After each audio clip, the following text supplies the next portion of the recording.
بسم اللہ الرحمن الرحیم۔ السلام علیکم دوستو۔ جب رسول صلی اللہ علیہ وآلہ وسلم غزوہ سے واپس مدینہ آنے لگے تو ایک منزل پر رات میں پڑاؤ کیا۔ حضرت عائشہ رضی اللہ عنہا ایک بند ہودج میں سوار ہو کر سفر کرتی تھیں اور چند مخصوص آدمی اس ہودج کو اونٹ پر لادنے اور اتارنے کے لیے مقرر تھے۔ حضرت بی بی عائشہ رضی اللہ عنہا لشکر کی روانگی سے کچھ پہلے لشکر سے باہر رفع حاجت کے لیے تشریف لے گئیں۔ جب واپس ہوئیں تو دیکھا کہ ان کے گلے کا ہار کہیں ٹوٹ کر گر پڑا ہے۔ وہ دوبارہ ہار کی تلاش میں لشکر سے باہر چلی گئیں۔ اس مرتبہ واپسی میں کچھ دیر لگ گئی اور لشکر روانہ ہو گیا۔ آپ کا ہودج لادنے والوں نے یہ خیال کر کے کہ ام المومنین ہودج کے اندر تشریف فرما ہے، ہودج کو اٹھا کر اونٹ پر لاد دیا اور پورا قافلہ منزل سے روانہ ہو گیا۔ جب حضرت عائشہ رضی اللہ عنہا منزل پر واپس آئی تو یہاں کوئی آدمی موجود نہیں تھا۔ تنہائی سے سخت گھبرائی، اندھیری رات میں اکیلے چلنا بھی خطرناک تھا، اس لیے وہ یہ سوچ کر وہیں لیٹ گئیں کہ جب اگلی منزل پر لوگ مجھے نہ پائیں گے تو ضرور میری تلاش میں یہاں واپس آئیں گے۔ وہ لیٹی لیٹی سو گئیں۔ ایک صحابی جن کا نام حضرت سفیان تھا، وہ ہمیشہ لشکر کے پیچھے پیچھے اس خیال سے چلا کرتے تھے تاکہ لشکر کا گرا پڑا سامان اٹھاتے چلے۔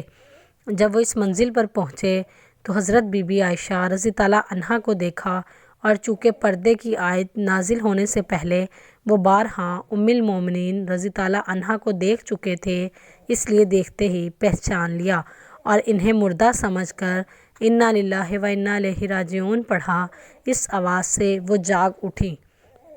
حضرت سفیان رضی اللہ عنہ نے فوراً ہی ان کو اپنے اونٹ پر سوار کر لیا اور خود اونٹ کی مہارم تھام کر پیدل چلتے ہوئے اگلی منزل پر حضور صلی اللہ علیہ وآلہ وسلم کے پاس پہنچ گئے۔ منافقوں کے سردار عبداللہ بن ابی نے اس واقعے کو حضرت بی بی عائشہ رضی اللہ عنہا پر تہمت لگانے کا ذریعہ بنا لیا اور خوب اس تہمت کا چرچا کیا، یہاں تک کہ مدینے میں اس منافق نے اس شرمناک تہمت کو اس قدر اچھالا اور اتنا شور و گل مچایا کہ مدینے میں ہر طرف اس تہمت کا چرچا ہونے لگا، اور بعض مسلمان مثلاً حضرت حسان بن ثابت اور حضرت مصطح بن اثاثہ اور حضرت حمنہ بن حاجش رضی اللہ عنہ نے بھی اس تہمت کو پھیلانے میں کچھ حصہ لیا۔ حضور اقدس صلی اللہ علیہ وآلہ وسلم کو اس تہمت سے بے حد رنج و صدمہ پہنچا اور مخلص مسلمانوں کو بھی انتہائی رنج و غم ہوا۔ حضرت بی بی عائشہ مدینہ پہنچتے ہی سخت بیمار ہو گئیں، پردہ نشین تو تھیں ہی صاحب فراز ہو گئیں، اور انہیں اس تہمت تراشی کی بالکل خبر ہی نہ ہوئی کہ حضور صلی اللہ علیہ وآلہ وسلم کو حضرت بی بی عائشہ رضی اللہ عنہا کی پاک دامنی کا پورا علم و یقین تھا، مگر چونکہ اپنی بیوی کا معاملہ تھا اس لیے آپ صلی اللہ علیہ وآلہ وسلم نے اپنی طرف سے اپنی بیوی کے بارات اور پاک دامنی کا اعلان کرنا مناسب نہیں سمجھا اور وحی الہی کا انتظار فرمانے لگے۔ اس درمیان میں آپ صلی اللہ علیہ وآلہ وسلم اپنے مخلص اصحاب سے اس معاملے میں مشورہ فرماتے رہے تاکہ ان لوگوں کے خیالات کا پتہ چل سکے۔ چنانچہ حضرت عمر رضی اللہ عنہ سے جب آپ صلی اللہ علیہ وآلہ وسلم نے اس تہمت کے بارے میں گفتگو فرمائی تو انہوں نے عرض کیا، یا رسول اللہ، یہ منافق یقیناً جھوٹے ہیں، اس لیے کہ جب اللہ تعالیٰ کو یہ گوارا نہیں کہ آپ صلی اللہ علیہ وآلہ وسلم کے جسم اطہر پر ایک مکھی بھی بیٹھ جائے، کیونکہ مکھی نجاستوں پر بیٹھتی ہے، تو بھلا جو عورت ایسی برائی کرے گی خداوند کب اور کیسے برداشت فرمائیں گے کہ وہ آپ صلی اللہ علیہ وآلہ وسلم کی زوجیت میں رہ سکے۔ حضرت عثمان غنی رضی اللہ عنہ نے کہا، یا رسول اللہ، جب اللہ تعالیٰ نے آپ کے سائے کو زمین پر نہیں پڑنے دیا تاکہ اس پر کسی کا پاؤں نہ پڑ سکے، تو بھلا اس معبود برحق کی غیرت کب یہ گوارا کرے گی کہ کوئی انسان آپ صلی اللہ علیہ وآلہ وسلم کی زوجہ محترمہ کے ساتھ ایسی قباحت کا مرتکب ہو۔ حضرت علی رضی اللہ عنہ نے یہ گزارش کی کہ یا رسول اللہ، ایک مرتبہ آپ کی نعلین اقدس میں نجاست لگ گئی تھی تو اللہ تعالیٰ نے حضرت جبرائیل علیہ السلام کو بھیج کر آپ صلی اللہ علیہ وآلہ وسلم کو خبر دی کہ آپ اپنی نعلین اقدس کو اتار دیں۔ اس لیے حضرت بی بی عائشہ رضی تعالیٰ عنہ معاذ اللہ اگر ایسی ہوتی تو ضرور اللہ تعالیٰ آپ صلی اللہ علیہ وآلہ وسلم پر وحی نازل فرما دیتا کہ آپ ان کو اپنی زوجیت سے نکال دیں۔ حضرت ابو ایوب انصاری رضی تعالیٰ عنہ نے جب اس تہمت کی خبر سنی تو انہوں نے اپنی بیوی سے کہا کہ اے بیوی تو سچ بتا، اگر حضرت سفیان بن معطل رضی تعالیٰ عنہ کی جگہ میں ہوتا تو کیا تو یہ گمان کر سکتی ہے کہ میں حضور اقدس صلی اللہ علیہ وآلہ وسلم کی حرمِ پاک کے ساتھ ایسا کر سکتا تھا؟ تو ان کی بیوی نے جواب دیا کہ اگر حضرت عائشہ رضی تعالیٰ عنہ کی جگہ میں رسول صلی اللہ علیہ وآلہ وسلم کی بیوی ہوتی تو خدا کی قسم میں کبھی ایسی خیانت نہیں کر سکتی تھی۔ تو پھر حضرت عائشہ رضی تعالیٰ عنہ جو مجھ سے لاکھوں درجے بہتر ہیں، اور حضرت سفیان بن معطل رضی تعالیٰ عنہ جو بدر جہان سے تم سے بہتر ہیں، بھلا کیوں کر ممکن ہے کہ یہ دونوں ایسی خیانت کر سکتے ہیں؟ بخاری شریف کی روایت ہے کہ حضور صلی اللہ علیہ وآلہ وسلم نے اس معاملے میں حضرت علی اور حضرت اسامہ رضی تعالیٰ عنہ سے جب مشورہ طلب کیا تو حضرت اسامہ نے کہا کہ یا رسول اللہ، وہ آپ کی بیوی ہیں اور ہم انہیں اچھی ہی جانتے ہیں۔ اور حضرت علی رضی تعالیٰ عنہ سے جب آپ نے سوال فرمایا تو انہوں نے عرض کیا کہ یا رسول اللہ، اس ذات پاک کی قسم جس نے آپ کو رسول برحق بنا کر بھیجا ہے، میں نے حضرت بی بی عائشہ رضی تعالیٰ عنہا میں کوئی عیب نہیں دیکھا۔ ہاں، اتنی بات ضرور ہے کہ وہ ابھی کم سن لڑکی ہیں۔ تو وہ آپ نے کہا کہ آپ ان کی کنیز سے دریافت فرما لیں۔ تو اس کی کنیز نے کہا کہ وہ ابھی کم سن لڑکی ہیں، وہ گندا ہوا آٹا چھوڑ کر سو جاتی ہیں اور بکری آٹا کھا لیتی ہے۔ پھر آپ صلی اللہ علیہ وآلہ وسلم نے اپنی زوجہ محترمہ حضرت زینب بن حجش رضی تعالیٰ عنہا سے دریافت فرمایا، جو حسن و جمال میں حضرت عائشہ کے مثل تھی، تو انہوں نے قسم کھا کر عرض کیا کہ یا رسول اللہ، میں نے اپنے کان اور آہ کی حفاظت کرتی ہوں،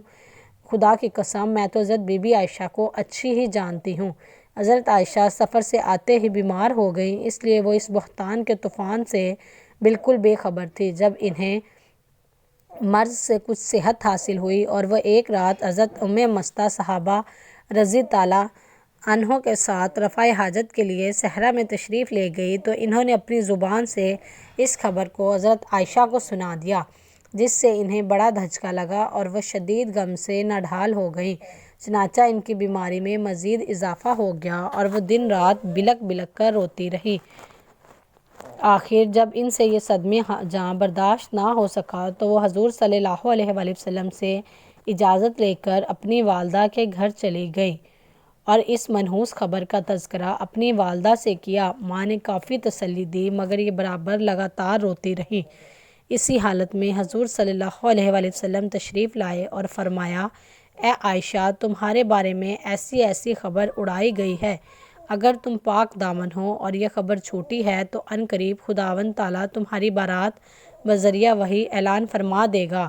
ورنہ تم توبہ و استغفار کر لو، کیونکہ جب کوئی بندہ خدا سے توبہ کرتا ہے اور بخشش مانگتا ہے تو اللہ تعالیٰ اس کے گناہوں کو معاف فرما دیتا ہے۔ حضور صلی اللہ علیہ وآلہ وسلم کی یہ گفتگو سن کر حضرت عائشہ کے آنسو بالکل تھم گئے اور انہوں نے اپنے والد حضرت ابو بکر سے کہا کہ آپ رسول اللہ کا جواب دیجئے۔ تو انہوں نے فرمایا کہ خدا کی قسم میں نہیں جانتا کہ حضور صلی اللہ علیہ وآلہ وسلم کو کیا جواب دوں۔ پھر انہوں نے ماں سے جواب دینے کی درخواست کی تو ان کی ماں نے بھی یہی کہا۔ پھر خود حضرت بی بی عائشہ نے حضور صلی اللہ علیہ وآلہ وسلم کو جواب دیا کہ لوگوں نے جو ایک بے بنیاد بات اڑائی ہے اور یہ لوگوں کے دلوں میں بیٹھ چکی ہے اور کچھ لوگ اس کو سچ سمجھ چکے ہیں، اس صورت میں اگر میں یہ کہوں کہ میں پاک دامن ہوں تو لوگ اس کی تصدیق نہیں کریں گے، اور اگر میں اس برائی کا اقرار کر لوں تو سب مان لیں گے، حالانکہ اللہ تعالیٰ جانتا ہے کہ میں اس الزام سے بری اور پاک دامن ہوں۔ اس وقت میری مثال حضرت یوسف علیہ السلام کے باپ حضرت یعقوب علیہ السلام جیسی ہے، لہٰذا میں بھی وہی کہتی ہوں جو انہوں نے کہا تھا۔ یہ کہتی ہوئی انہوں نے کروٹ بدل کر منہ پھیر لیا اور کہا کہ اللہ تعالیٰ جانتا ہے کہ میں اس تہمت سے بری اور پاک دامن ہوں، اور مجھے یقین ہے کہ اللہ تعالیٰ ضرور میری برات کو ظاہر فرما دے گا۔ حضرت بی بی عائشہ کا جواب سن کر ابھی رسول صلی اللہ علیہ وآلہ وسلم اپنی جگہ سے اٹھے بھی نہ تھے اور ہر شخص اپنی اپنی جگہ پر بیٹھا ہوا تھا کہ حضور صلی اللہ علیہ وآلہ وسلم پر وحی نازل ہونے لگی اور آپ پر نزول وحی کے وقت کی بے چینی شروع ہو گئی، اور باوجود شدید سردی کا وقت تھا مگر پسینے کے قطرات موتیوں کی طرح آپ صلی اللہ علیہ وآلہ وسلم کے بدن سے ٹپکنے لگے۔ جب وحی اتر چکی تو ہنستے ہوئے بولے، حضور صلی اللہ علیہ وسلم نے فرمایا کہ اے عائشہ، تم خدا کا شکر ادا کرتے ہوئے اس کی حمد کرو، کیونکہ اس نے تمہاری برات اور پاک دامنی کا اعلان فرما دیا۔ اور پھر آپ صلی اللہ علیہ وسلم نے قرآن کی سورہ نور میں سے 10 آیتوں کی تلاوت فرمائی۔ ان آیات کے نازل ہو جانے کے بعد منافقوں کا منہ کالا ہو گیا، اور حضرت ام المومنین بی بی عائشہ رضی اللہ عنہا کی پاک دامنی کا آفتاب اپنی پوری آب و تاب کے ساتھ اس طرح چمک اٹھا کہ قیامت تک آنے والے مسلمانوں کے دلوں کی دنیا میں نور ایمان سے اجالا ہو گیا۔